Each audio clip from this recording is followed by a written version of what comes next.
Who doesn't love sliders? They're the perfect party food. They're easy to handle, but yet they're hearty enough to fill up your guests. And if you want to impress your guests and your friends and your family at your next get-together, then you've got to try my homemade slider buns. They are worth the effort because the flavor is out of this world. The recipe itself is pretty simple. You do need to allow some time for the dough to rise, but you can use that time to get ready for other party things, or even better, make these ahead of time, freeze them, stash them in your freezer so that you're ready at a moment's notice. My name is Lori and I'm the foodie behind Foodie with a Freezer. So grab your apron and let's get started making the best slider buns you've ever eaten. The recipe is in the description below, but we're going to be using some bread flour, a little bit of regular flour, egg, yeast, salt, butter, water, milk, and some sugar, all things that you have in your pantry. The first thing we're going to do is activate the yeast. What does that mean? Well, yeast is a living organism, so we're going to put it in some warm water to get it activated. You want your water to be between 105 and 110 degrees. I love an instant read thermometer like this. It really helps you out.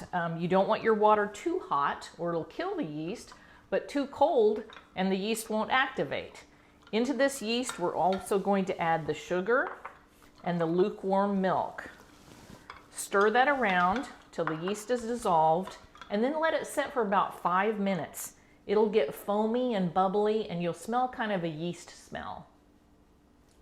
The first thing we're going to do is whisk together the flour, 2 types of flour and the salt in a mixing bowl. I'm using the bowl that goes with my heavy-duty mixer. You could also use a food processor, or of course you could do this by hand. Next, you're going to use your hands to cut the butter in or squeeze the butter into the flour till little crumbs form. This will take a couple of minutes, and you want it to get where it just looks like little crumbs. Probably, I think I'm about there. Let's take a look and see. Yeah, like that. So my yeast has done really well, and we're going to add that to the flour mixture in the mixing bowl along with 1 beaten egg. You're going to mix this just until a sticky dough forms with the regular beater. Once that sticky dough has formed, switch out for your dough hook and knead it on a medium speed for about 4 to 5 minutes until the dough is no longer sticky.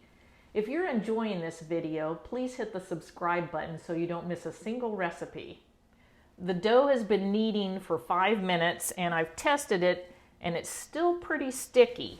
So I'm going to add 1 additional tablespoon of flour and I'm going to knead it for about 2 more minutes and we'll check it then.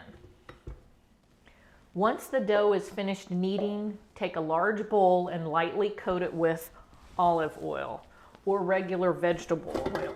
Then take the dough and turn it out onto either a lightly floured pastry board or your countertop.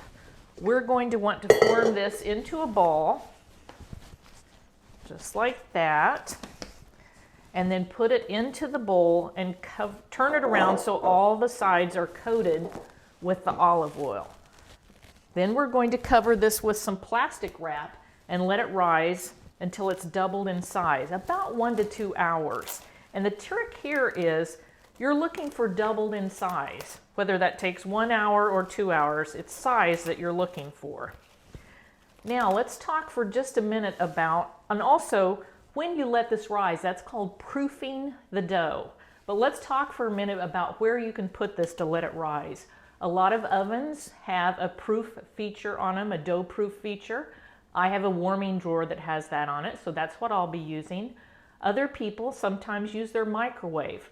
Put 2 cups of water in there, heat it up for a few minutes, let that hot water sit for about 4 or 5 minutes to get your microwave kind of steamy, and then put it in there.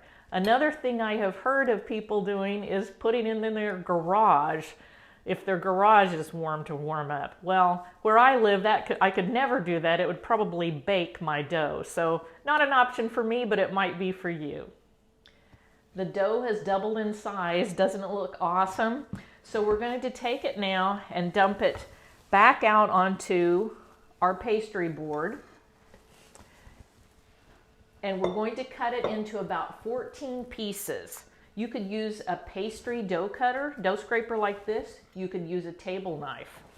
I usually make about 2-ounce pieces, and I like to use my kitchen scale to make sure I'm getting the size about right. Once you've divided all the dough, then you need to roll them into balls for the buns, and let me show you how to do that. Take the piece of dough and just start stretching the sides down and under to make it nice and smooth, and pinch that dough underneath, and that makes a nice smooth ball.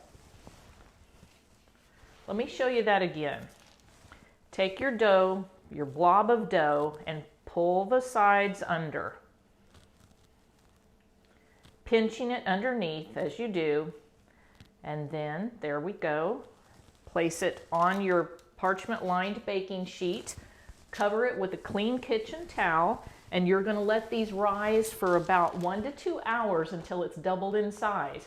Once again, you're looking for size, not the amount of time that has elapsed.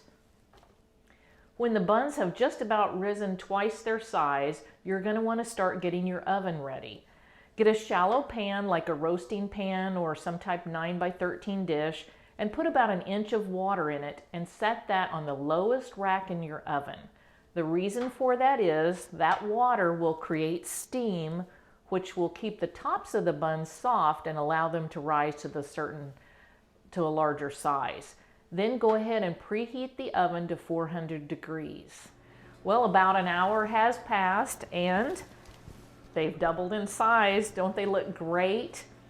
At this point, take 1 egg, beat it with 1 tablespoon of water, and you're going to brush the tops and sides of each bun. This will help them be a beautiful golden brown color. At this point also, after you've brushed them with the egg and water mixture, you could sprinkle with some poppy seeds or sesame seeds if you wanted to. Bake these at 400 degrees for about 10 to 12 minutes or until they're golden brown. Don't these slider buns look absolutely perfect? And believe me, they taste and smell even better than they look. If you're wondering how to store these, you can let them cool completely and keep them in your freezer. I put them in a zip top bag. I usually double bag them, and they'll last for 2 to 3 months if you can keep from eating them all at once. I do want to tell you though about my all-time favorite slider recipe. It's my smoked meatloaf sliders. The combination of the sweet and spicy smoky meatloaf with these delicious soft golden brown slider buns is a match made in heaven. Trust me, once you have eaten it, you will be hooked. So be sure and watch my video on how to make the smoked meatloaf sliders. They are spicy, they're sweet, they're smoky, they are crazy delicious.